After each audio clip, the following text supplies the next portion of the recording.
soo dhaxgalay wararka oo aan asxaabta qodob ama laba qodob aan ka soo jeediyo iyadoo wararka uu isagana uu dhiirigeliyay tafatira iyo agaasimaha idaacadda Maxamed Abuukar Caseer iyo tafatira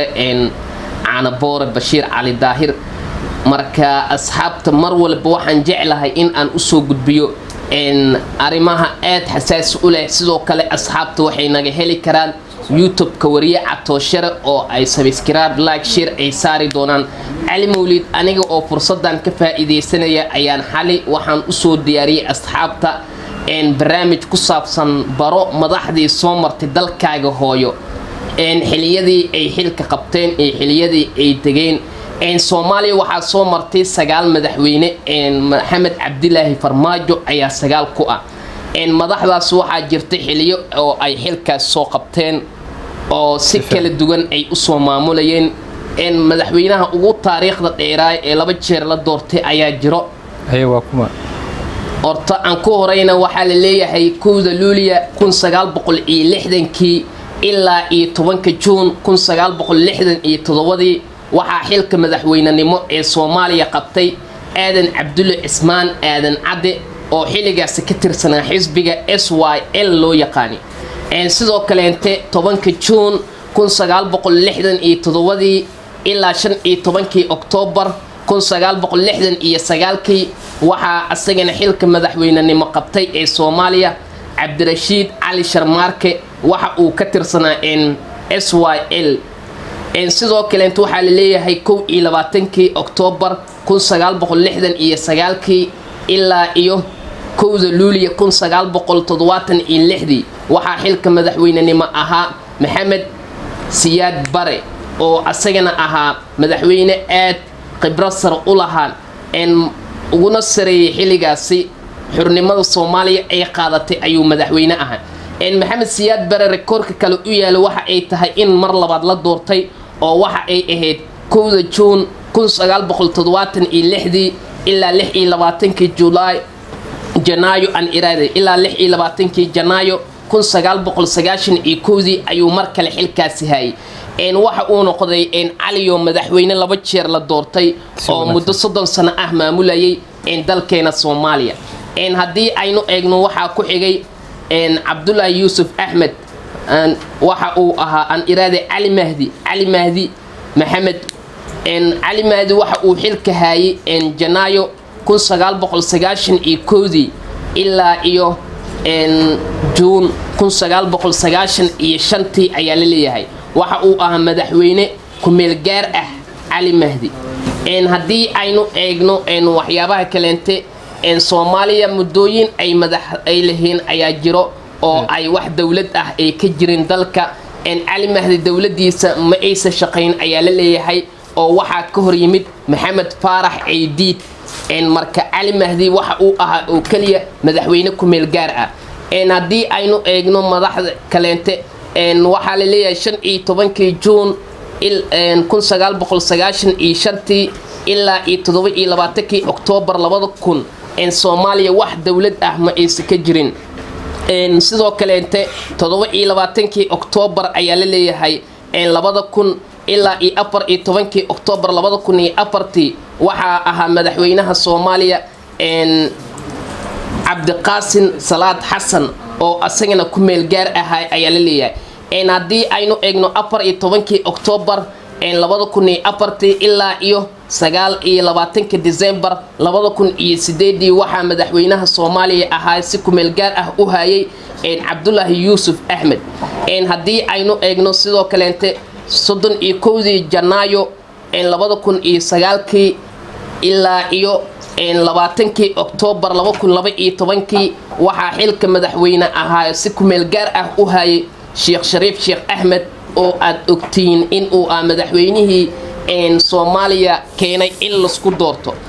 waxa ku xigay 16 bishii December 2012 ilaa 7 bishii Febraayo 2017 waxa xilka madaxweynenimo hayay ayaa la leeyahay Xasan Sheekh Maxamuud oo asagana ahaa madaxdii ugu qaalisneed iminka aan ku gudo jirno waxa xilka madaxweynenimo hayo Maxamed Cabdilaahi Maxamed Farmaajo Farmaajo waxa uu xilka soo qabtay 8 Febraayo 2017 wuxuuna hay doonaa 8 Febraayo 2021 waana madaxdii dalka soo martay oo waxaa loo baahan yahay in dhalinyarada ay taariikhda sidaas ula socdaan. waa barnaamij wanaagsan iyo taariikh guud ahaan oo Soomaaliya soo koobtay juhdi intee leeg ayaa gelisay in barnaamijkaasi qaabkaas u soo diyaariso. barnaamijkan waa barnaamij aan ugu talagalnay asxaabtana daawanaysa in aan soo gudbiyo dalka Soomaaliya oo barno taariikhooyinka dalka Soomaaliya sidoo kale waxaa jiro waxyaabo fara badan oo ka hadlaya waxaa la leeyahay xiriirka arrimaha dibadda Soomaaliya waxa uu ku jiraa gacanta madaxweynaha iyo hoggaanka ra'iisul wasaaraha qoraal ka soo baxay ayaa leeyahay afgaradka madaxda kaleenta ama wasiirada xilligaas shaqeynaya marka asxaabta waxaa loo baahan yahay in ay sidaas u bartaan dalka hooyo dadka qaar ayaa jira hadii la weydiiyo Soomaaliya meeqa madaxweyne ayaa soo martay marka la yiraahdo oo aan sheegi karin taas waa dhibaato juhdi badan gelisay Sarajena in barnaamijkaasi u soo diyaariso oo sooyaalka ama taariikhda Soomaaliya si ay u bartaan dadyo guud ahaan aan aqoon taasna waa kaaga mahadcelinaya mar labaad iyo mar kale dhanka kale waxa rabay wareysi inaan kaaliyeesto xaaladda guud iyo dhanka saxaafadda goorta soo bilowday iyo guud ahaan Shabeellaha dhexe magaaladiisa Jowhar oo kamid ah dadka halkaas ku dhaqan wareysiga dhinaciisa kale geestiisa kale markaan u soo laabano jawiga guud ee halkaas ka jira iyo xaaladda iyo dhammaan saxaafadda halkaas ku dhaqan in aan wax ka weydiiyo oo aan wareysigeena arintaasi ku tacalluqay muhiimadda kooda marka laga hadlayo saxaafad waad ogtahay inta badan 90% wax lacag laguma qaato oo waxa la raadiyaa magac oo kaliya marka taasi waxay nagu dhiirigelinaysaa in aan noqono dad soo xilqaamay oo bulshadooda wax u qabta oo isla markaasna ka xaqabtira dhab ahaantii markaan bilaabayay wariyanimada aniga ahaan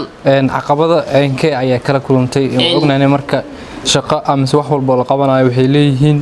ka soo horjeedkooda macnaha dhibaato intee la eeg ayaad kala kulantay xilligaasi adag aad adigoo misna suxufi da'yar dhibaatooyin way jiraan dad way ku taageerayaan dadna way ku soo dhaweynayaan marka aniga ahaan ma dhageysan jirin dhibaatooyinkaasi iyo sida ay dadka dhahayaan kii i taageero waan soo dhaweynayay kan i taageerinna waan soo dhaweynayay Soomaali waxay tiraahdaa mucaarad iyo muxaafad waa uu jiraa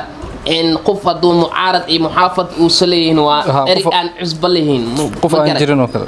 marka aniga labadaba aadan u taageeraa oo asxaabtayda waan ku faanay waan soo dhaweynayaa sax waa inta markaan fiirinay aan qiimeynay baraha bulshada qaybaheeda kala duwan waxa badan inta taageerada ku muujiso oo aad ku taageerto marka waxa la isdhihi karaa waxa mucaaradka waa dad aad u yar oo aan ogoleen qofka in uu sameeyo wax horumar taana macno weyn ma sameynaysa marka dhanka kale markaan ka soo gudubna guud ahaan barnaamijyadaasi waxa soo booqatay magaalada Muqdisho waxyaabihii kugu yaabka badnaa ee aad la kulantay waxyaalihii kugu farxad geliyay maxaa kamid qaybtood Muqdisho waxyaabihii ugu yaabka badnaa waxay ahayd anaga oo markaas gaari ka soo degnay in aan maqalnay in magaalka habeenkii 2 saac bandow waa la dhaho sidoo kale waxa igu farxad badnaa waxay ahayd dhalinyarta Muqdisho in ay yihiin dad dadkooda jecel dadka oo sumcad leh dadka soo dhaweynayo taasi waa ay ku maasan yihiin Soomaalina meel walba joogto waan u mahad celinayaa waxaan leeyahay Soomaaliya ha noolaato wiliga jir ee joog ka waran saameynta guud ee ku yeeshay cudurka la sheegay ee coronavirus gobolka iyo magaalada Jowhar sidee loo hadal haya qaabkee ayay ula macaamileen macnaha iyo digniinaha ma qaadanayaan dadweynaha ku dhaqan halkaas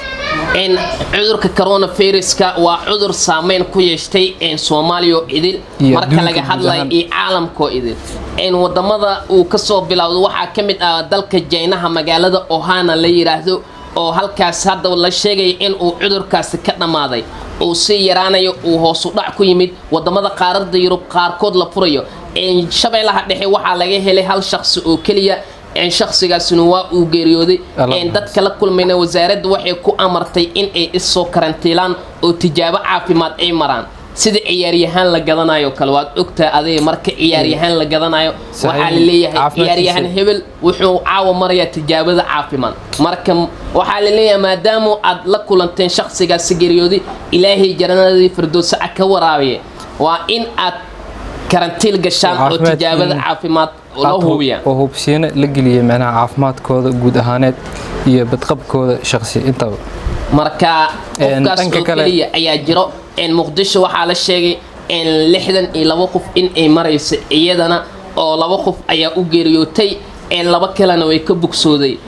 in konton iyo 8 ruuxna isbitaalada jeefana la leeyahay waxaan leenahay Allah naga badbaadiyo masiibadaasi iyo cudurkaas dhanka kale marka uu soo laabano saxaafadaadii iyo wareysiyada barnaamijyadii aad tabin jirtay qaybo kamid ah iyo maadaama aad ku caan baxday codka wariyihii weynaa ee lagu magacaabo Catoosh in qaybo kamid adigoo war akhrinaya isla markaasna BBC-da sidii oo u tabinayo kale in qaybo yar aad halkan noo soo jeediso halkani waa BBC oo idin kala hadlayso mowjadaha gaagaaban FM-yada waxaad naga dhageysan kartaa magaalooyinka qaar internetka ciwaankeena waa bbcsomali.com duhur wanaagsan ayaan habada idin kala leenahay anigu waxaan ahay Catooshare qodobada warka aan ku soo qaadan doono waxa qayb ka noqon doonta magaalada Muqdisho waxa ka hirgalay amarkii ay soo saartay wasaaradda caafimaadka oo ahaa in habeenkii 2 saac bandow la saaro dalka Kenya waxay sheegayaan in ay sare u sii kacayso xanuunka coronavirus-ka magaalada Mareykanka waxa lagu soo waramayaa in uu hoos u dhac ku imaanayo dadka ku geeriyoonayo dalkaasi Mareykanka ee u dhimanayo xanuunka coronavirus-ka wasaaradda arrimaha dibadda ee Soomaaliya waxa ay sheegtay in aan la fasixi doonin duulista hawada ilaa laga huwinayo badqabka dadka Soomaaliyeed haddii aynu eegno dhankii ciyaaraha waxa hawada isku sii shareerayso wararka la xiriirinayo laacibiinta Mohamed Salah iyo Sadio Mane in ay ka bixi doonaan naadiga Liverpool Salah waxa la xiriirinaya in uu eegi doono ama uu ku biiri doono naadiga Real Madrid halka Mane oo asagana ay aad u xiiseynayaan kooxda Paris Saint-Germain iyo sidoo kale kooxda kubadda cagta ee lagu magacaabo Real Madrid macallin Zinedine Zidane waxa uu u dhaqaaqayaa laacibka Paul Pogba Manchester United waxay doonaysaa in ay aduun lacageed ay dul dhigto laacibka Paul Pogba iyadoo danaynaysa in ay la soo saxiixan doonto xidiga Jordan Sanchez haddii aynu eegno wararka kale ay baahinayaan wargeysyada iyo wakaaladaha caalamka waxa qayb ka ah tababaraha kooxda Chelsea waxa uu Roman Abramovich uu ka codsanayaa in ay siiyaan lacag uu ku soo iibsanayo laacibka Jordan Sanchez iyo Cristiano Ronaldo qodobadaas iyo qodobo kale ayaan idin hayaa ruuxantii waa wareysi aad u cajiib badan iyo barnaamij toos ah haatan halkan ugu akhrineysay codkaasi iyo barnaamijyaas intee kugu qaadatay in aad juhdigaasi geliso oo barnaamijyaasi iyo dhanka saxaafadaba intaba Catooshare in waqti aad u dheer ma ayso ugu qaadanin marka asxaabta aadan ugu mahad celinaya in sida barnaamijka ay ula socdaan fadlan haddii ay tahay booqashadaadii ugu horeysay oo aad soo booqanaysid janalka Catooshare subscribe like share saar waa aad ku mahadsantiin daawashada iyo la socod barnaamijkii gunti iyo gabagabadii aan isla soo gaarnay waxaan ku soo gabagabaynaynaa qaybta koowaad ee wareysiga barnaamijkan aan la yeelanay wariyaha da'da yar ee lagu magacaabo Catoosh isla markaasna ah saxafi aad iyo aad codkar u ah ma kaaga mahad celinayna barnaamijkaasi wareysiga janalka Dooxa Media lahaay isla haatan nagala socon doona maxaad leedahay asxaabta halkaasi ku xiran iyo dhammaan bulshada oo aad ku taageero shakhsiyaad badan oo halkan aan magacyadooda ka sheegi karo isla markaasna ku muujiyo taageero waa ogeed horaantii hore mar aan dhanka codka qadka telefoonka wada hadalnay marka aad ay ku salaamayeen guud ahaan in asxaabta iyagana Dooxa Media naga daawanayo waxaan leenahay waa salaamantiin maalintu ha idin wacnaato cidii habeen ay u tahay waxaan leenahay habeen wanaagsan Dooxa Media subscribe-ka saara asagana like share saara inta aan dib ku kulmi doono barnaamij ka lamid ah waxaan idinka tagaynaa sidaas iyo amaano Allah isma dhaafin